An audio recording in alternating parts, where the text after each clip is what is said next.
Salam, salam sejahtera untuk kita semua.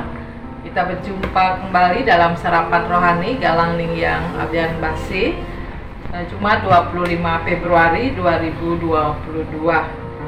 Sebelum kita mendengarkan dan merenungkan firman Tuhan, mari kita datang kepada Tuhan di dalam doa. Mari kita berdoa. Tuhan Allah Bapa kami yang ada di dalam kerajaan surga yang mulia, pada pagi hari yang indah ini ya Tuhan, kami datang menghadap hadirat-Mu yang kudus. Kami bersyukur atas kasih dan pemeliharaan Tuhan di dalam kehidupan kami. Semalam kami boleh lalui dengan baik. Itu semua oleh karena kasih dan kemurahan Tuhan. Dan pada pagi hari yang indah ini ya Tuhan, Tuhan beri kesempatan kepada kami untuk kami boleh memuji dan memuliakan akan nama Tuhan. Bapa di surga, kami hendak mendengarkan dan merenungkan akan kebenaran firman-Mu. Kami mengundang biarlah kuasa Roh-Mu yang kudus hadir di dalam persekutuan kami pada pagi hari ini. Urapilah kami dengan kuasa Roh-Mu yang kudus ya Tuhan. Mampukanlah kami untuk menyampaikan kebenaran firman-Mu. Di dalam nama Tuhan kami Yesus Kristus kami berdoa. Amin. Renungan pada pagi hari ini terambil dari 2 ayat firman Tuhan. Yang pertama dari Mazmur 135 ayat 14, yang demikian firman-Nya, Tuhan akan memberi keadilan kepada umat-Nya dan akan sayang kepada hamba-hamba-Nya. Di dalam Matius 5 ayat 6, berbahagialah orang yang lapar dan haus akan kebenaran, karena mereka akan dipuaskan. Tema firman Tuhan untuk pagi hari ini mengenal kasih dan keadilan Allah. Mazmur 135 ayat 14, Tuhan akan memberi keadilan kepada umat-Nya dan akan sayang kepada hamba-hamba-Nya. Bapak Ibu yang dikasihi Tuhan, salah satu sifat Tuhan adalah adil. Yang dimaksud adil adalah bertindak benar sesuai standar kebenaran dan ketetapan hukum yang berlaku. Tuhan itu adil, artinya Ia akan selalu berlaku benar sesuai prinsip kebenarannya. Keadilan Tuhan adalah sempurna, utuh, tidak bercacat celah. Semua yang Tuhan rencanakan, putuskan dan kerjakan selalu berada pada keadilannya. Wujud nyata keadilan Tuhan adalah Ia mencintai kebenaran dan membenci kefasikan. Mencintai kebenaran karena mata Tuhan tertuju kepada orang-orang benar dan telinganya kepada teriak mereka minta tolong. Artinya, Tuhan sangat memperhatikan dan mengasihi orang-orang yang hidup dalam kebenaran. Membenci kefasikan, Tuhan sangat menentang segala bentuk kefasikan. Karena itu, Ia tidak akan membiarkan setiap pelanggaran dan dosa berlalu begitu saja dari hadapannya, tetapi Ia akan mengganjarnya dengan hukuman. Ini bukti bahwa Ia adalah Tuhan yang adil. Keadilan Allah nyata dalam setiap tindakannya. Dia mencintai kebenaran tetapi membenci kejahatan. Dia mengganjar setiap dosa dengan hukuman, tetapi mengasihi orang-orang yang hidup dalam kebenaran. Dia bertindak sesuai dengan prinsip-prinsip kebenaran yang telah Dia tetapkan. Semua manusia telah berbuat dosa, dan berdasarkan keadilan Allah, mereka semua harus binasa. Akan tetapi, salib Kristus membuat segalanya berbeda. Allah telah mengaruniakan putranya yang tunggal, Yesus Kristus, untuk mati di kayu salib menanggung segala dosa kita, umatnya yang percaya kepadanya. Semua itu dilakukannya karena kasih-Nya yang sedemikian besar kepada kita, supaya kita yang percaya kepada Kristus tidak binasa, melainkan beroleh pengampunan dosa dan hidup yang kekal. Kristus Yesus telah ditentukan Allah menjadi jalan pendamaian. Hal ini dibuatnya untuk menunjukkan kasih dan keadilannya kepada umat manusia.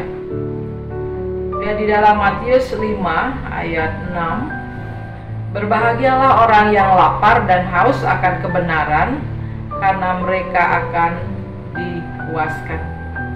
Yesus menggunakan kata lapar dan haus dalam bacaan firman Tuhan ini untuk menunjukkan kebutuhan yang paling mendasar. Dalam kondisi kelaparan dan kehausan, seseorang tidak akan membutuhkan sesuatu yang lain selain makan dan minum.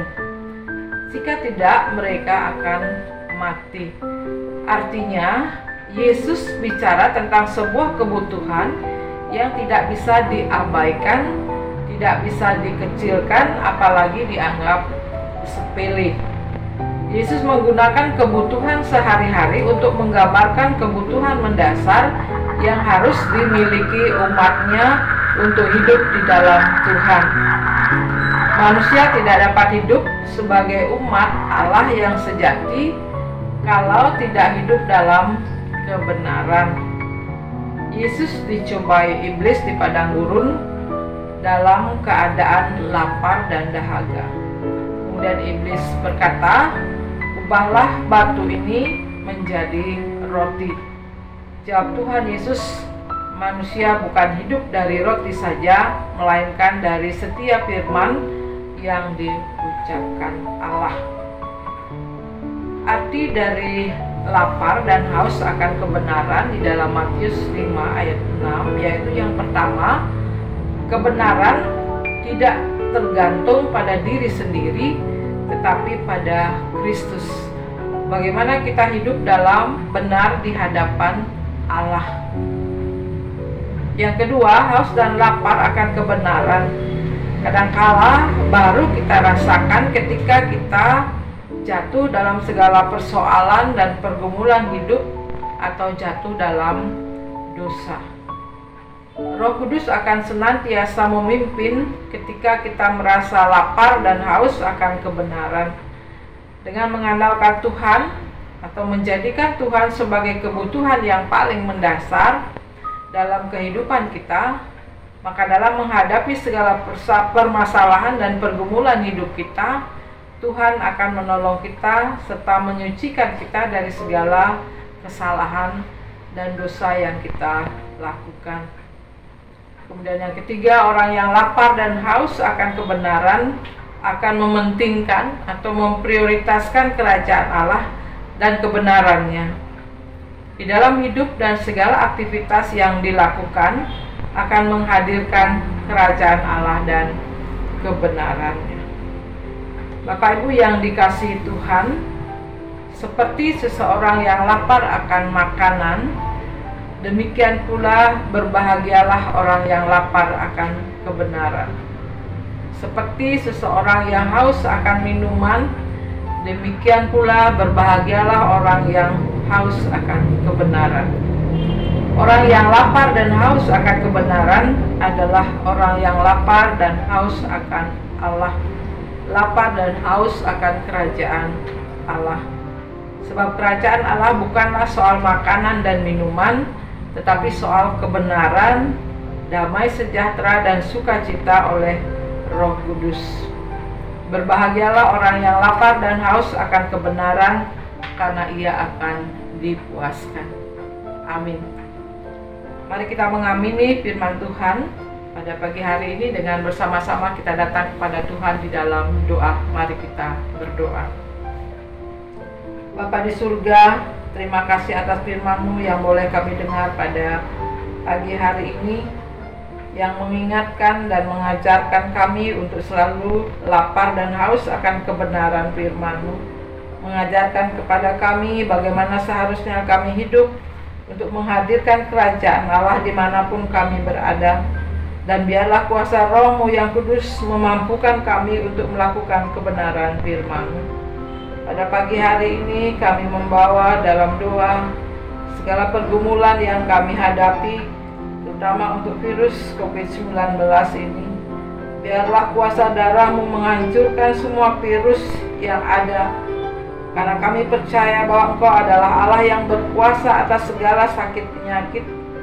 Dan kami juga berdoa untuk saudara-saudara kami yang ada dalam keadaan sakit, dalam segala pergumulan yang dihadapi. Ulurkanlah tangan pengasihan-Mu ya Tuhan, berikanlah kesembuhan, kekuatan, dan kesabaran. Ajarlah kami senantiasa bersyukur dan dalam segala keadaan kami, dan selalu mengandalkan Tuhan di dalam kehidupan kami. Dan pada pagi hari ini kami akan melakukan segala aktivitas dan pekerjaan kami. Biarlah Tuhan yang menuntun dan memimpin kami, dimanapun kami bekerja, dimanapun kami berada. Biarlah apa yang kami lakukan dapat menjadi berkat bagi sesama kami. Dan semua itu untuk kemuliaan bagi nama Tuhan. Di dalam nama Tuhan kami Yesus Kristus kami berdoa. Amin. Bapak Ibu yang dikasihi Tuhan, demikianlah sarapan rohani untuk kita pada pagi hari ini.